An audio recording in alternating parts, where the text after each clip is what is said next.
cookie dough ice cream always in the freezer with, big letters on there that says for fr.mark only. Well, last week I found out that Christian ate it. I haven't confronted him about it yet. I don't intend to even, but I just wanted all of you to know, okay? That didn't happen, right? They didn't have, I usually keep cookie dough ice cream in the freezer, but not the last 2 weekends, right? Christian is not an ice cream stealer, but we do that kind of thing all the time. Gossip, detraction, say things that harm someone else's reputation. It's a silly example what I just used. But using a silly example is not the worst thing, because even the smallest of things, when we do that, even if it's small, even if it's silly, it can really cut someone's heart. It can really damage and tarnish their reputation. The next 3 weeks, we're going to look at sins that perhaps we've engaged in our entire lives, but never really given them consideration. Right? We think of and we confess sins like lust or stealing. We accuse ourselves of those. But these 3 sins, we very rarely consider them. We very rarely accuse ourselves of them. And because of that, it does a lot of damage. It does a lot of damage to our relationships. It does a lot of damage to us living in community. It does a lot of damage just to ourselves and us maintaining peace of soul. I want to look at the Matthew 18 principle, and then secondly, taming of the tongue. So first, the Matthew 18 principle. We hear in our gospel, it's called the Matthew 18 principle because we're in the 18th chapter of the Gospel of Matthew, and it's called the principle because Jesus lays out this principle. It's more of a process that he lays out that we heard. He says, if your brother sins against you, go and tell him his fault between you and him alone. Notice that the process that Jesus lays out, it protects the guilty. The guilty's protected. It keeps the sin, it keeps the information of what had happened in the smallest possible circle. Right? So if I go and tell the person and their fault, and I tell them of their fault between me and him, and if there's confession, if there's forgiveness that takes place, it should end right there. And the reputation then of the guilty is protected. When we hear gossip, we think of slander, we think of calumny, which are saying something about another person behind their back that's false, right? And we think of that a lot of times with gossip. But there's another form of gossip called detraction. Detraction, the definition is this. Detraction is the unjust violation. So unjust, we got to use prudence. Sometimes it's good to do this and we need to do this. But detraction is the unjust violation of the good reputation of another by revealing something true about him.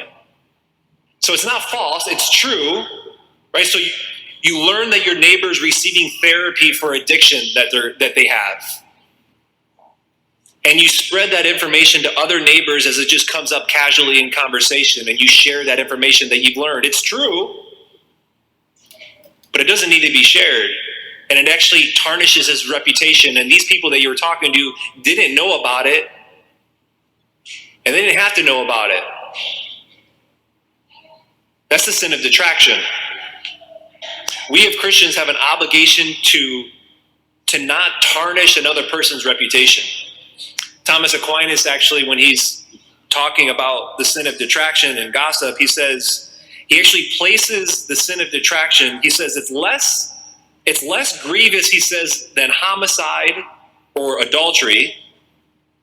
But he says it's actually worse than stealing. So it's worse if you were to go to your neighbor's house, break in their house, and steal their money or steal one of their possessions. The sin of detraction, Aquinas says. You look at that and you're like, how would that be? That's not the case. Why would Aquinas say that? Proverbs 22 verse 1, Solomon says, a good name is more desirable than great riches. That's right. A good name is more desirable than great riches. You can take someone's possessions, their riches, the money, things that they have. Maybe they can get them back. But what's more desirable for one is their good name, their reputation. Oftentimes it shows up, gossip or detraction, and what I call a gossip sandwich or detraction sandwich, right? You're talking and you kind of put the gossip right in between something good. You say something good at first, and then there goes the gossip, and then something kind of covered up on the back end, right? So it's like Johnny, the new mechanic in town, great guy, great Christian, but he doesn't treat his wife very well and his kids, but good guy. Go visit Johnny. Go to your car. That's who you should go to for your mechanic. Great guy.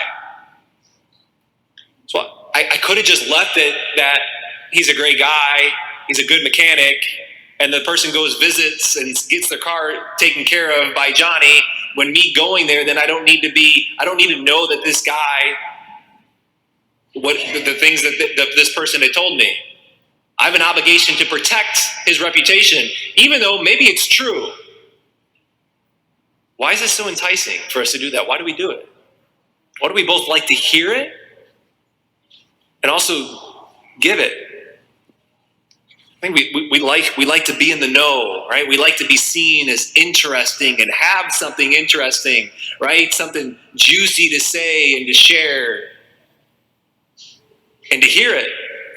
We like to see ourselves as better than someone else, to put ourselves as better than them. So it's like, I want to share this information.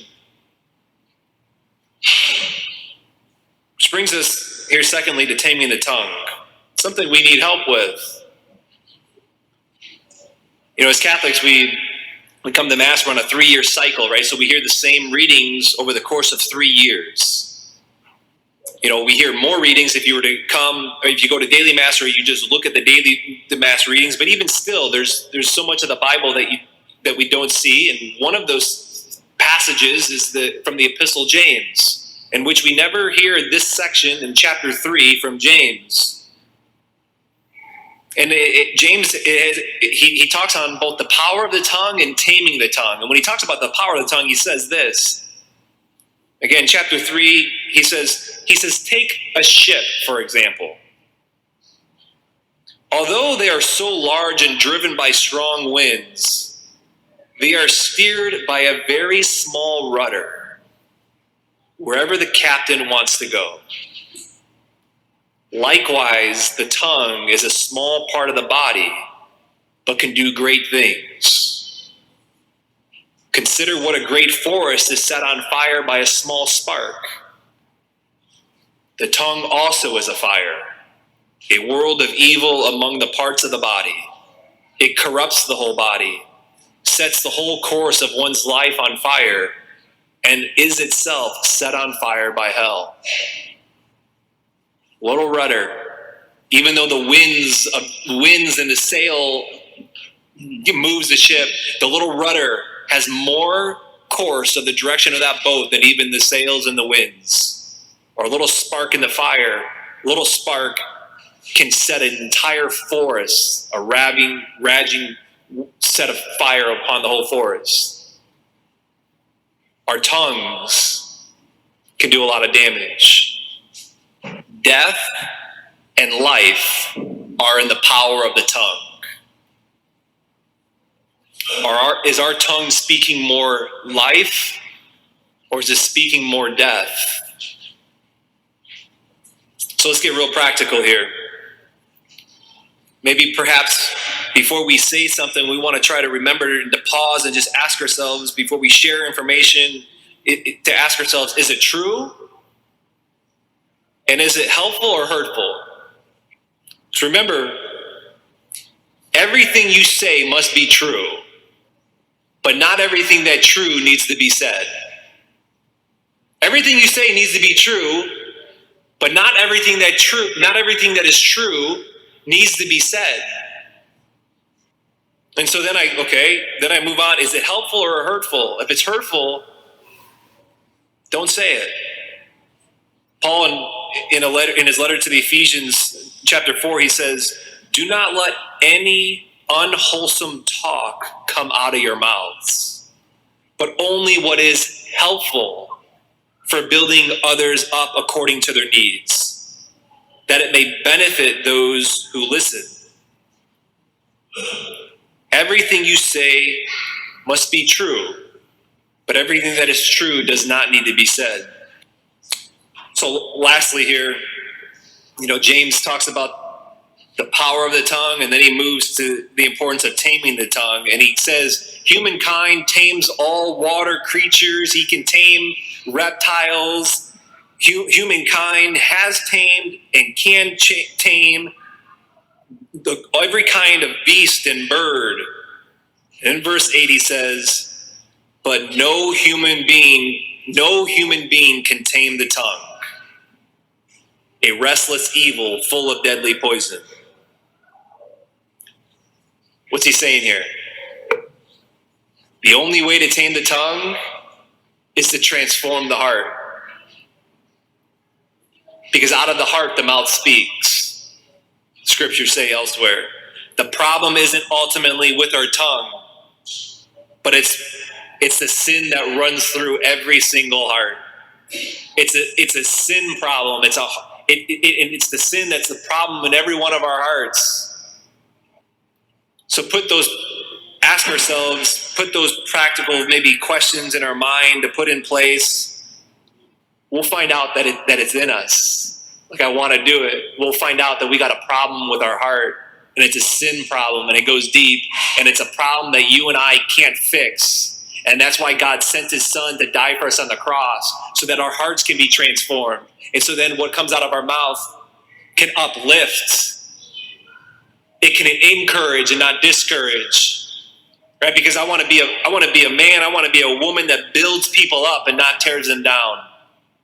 When I speak, when I open my mouth, encourage and not discourage. When someone hears me speak, I want my words to be helpful and not hurtful.